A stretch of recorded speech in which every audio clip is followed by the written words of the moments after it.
It's your boy Neil, and I'm back again for Immunity for the Community podcast number 7. How is everybody doing? How are you all doing today? I hope you're doing really well. You know, I'm wearing the David Goggins apparel. You might have seen the live opening of the new hoodie. How's everyone keeping? You know, hang in there. I've got the long hair too. You know, I'm waiting for these hairdressers to open up. Hopefully that's a good announcement on Monday from Boris. But yeah, so how are you all doing? I hope you're doing really well, ladies and gentlemen, because today I'm going to go through a topic that's really relevant to nowadays, and that's overcoming adversity. You know, it's something that I've done before. It's something that I've done to get to where I am today. You know, a lot of the time, you know, I'm showing myself as a positive person, which I am.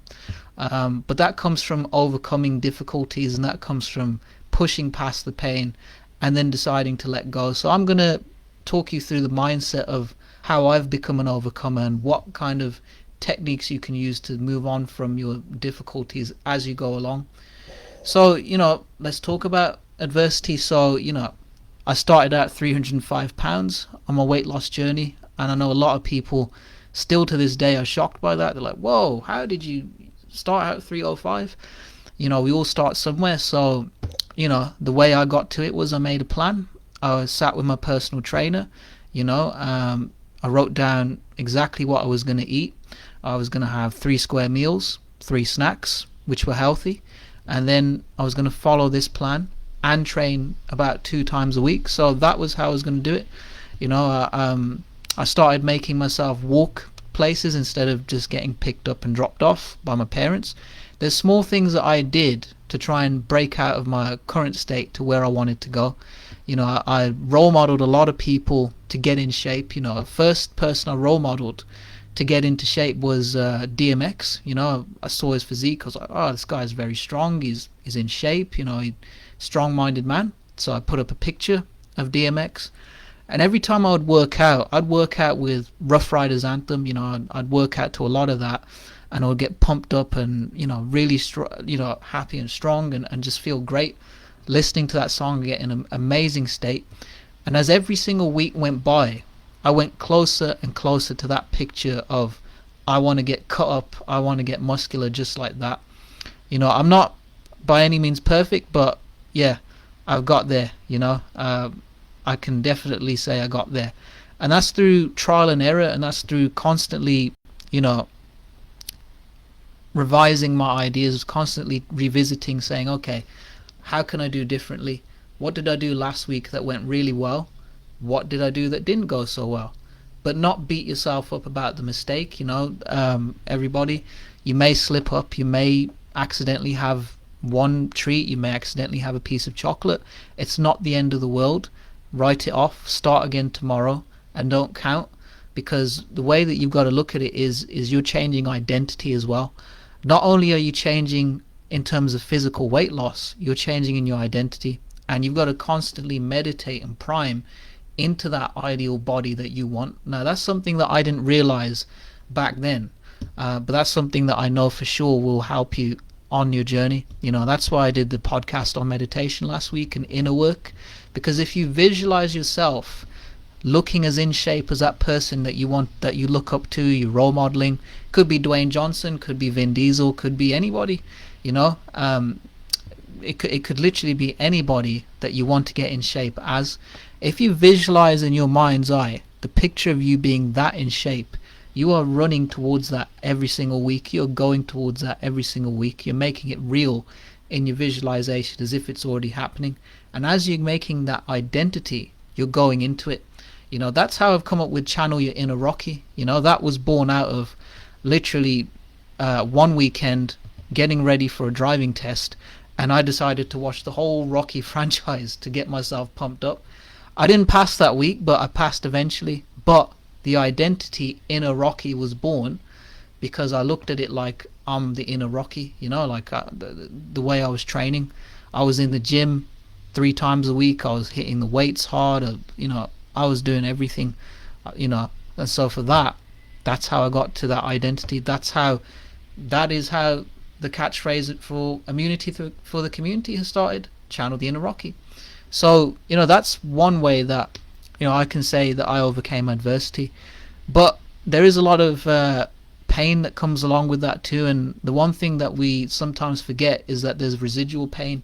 There's pain from situations in the past, there's pain from situations in the present, and as we move towards our future ideal state, there's always going to be some pain. There's going to be people that have, messed you about. Maybe somebody betrayed you, maybe somebody broke promises, maybe you just failed, or maybe you just fell short in areas. And those are things that are going to come along with the ride. But if you can let go of that and almost write that off as you go along emotionally, and you can do EFT, you can do mala, you can do inner healing, you can do prayer, you can do priming to start healing the mind as well as the body.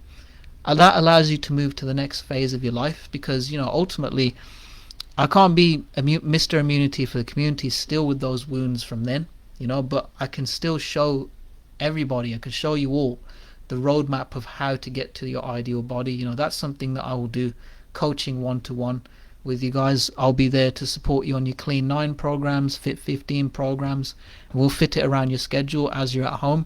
That's why I bought the new kit. That's why I kitted out my home with the weights, and that's exactly why I've redesigned the logo, to show everybody that I am the inner Rocky, and I will bring that out of you as well.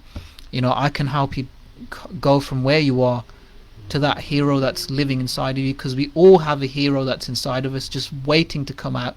And that's why I do what I do. I look up to David Goggins. For me, he's a hero. He's an immensely respectable man, a Navy SEAL.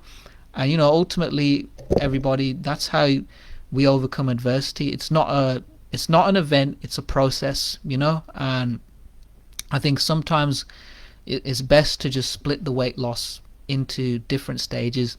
There's a stage where you're starting out, there's a stage where you're in the middle, and then there's a stage where you're trying to go towards toning.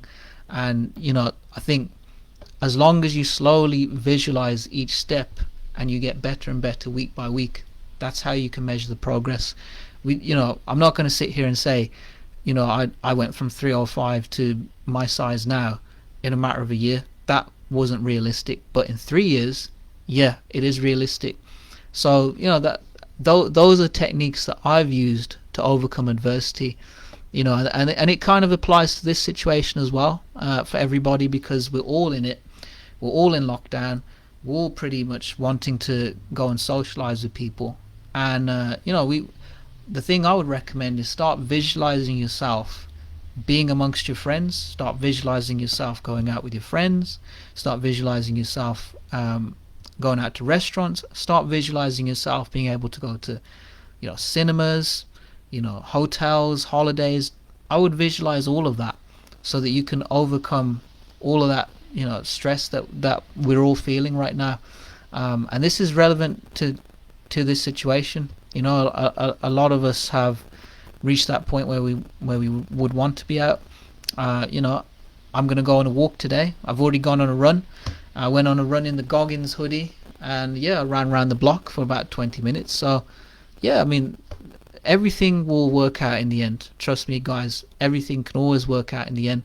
The whole point of visualization is that's your way of predicting the future, as opposed to what you've done up until now going towards the future.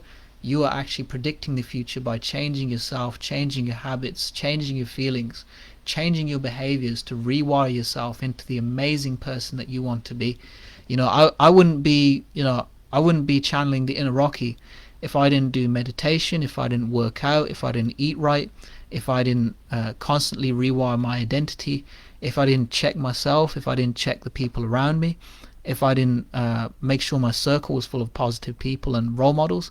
That's what is part of the process, and that's what comes with adversity. There are a lot of situations that I can say, thankfully I do all the inner work, and that makes it a lot easier. I hope this has been of great value to you, everyone. I hope you've enjoyed this podcast, and have an amazing weekend. It's your boy Anil signing out for Immunity for the Community podcast number 7. Bye bye now.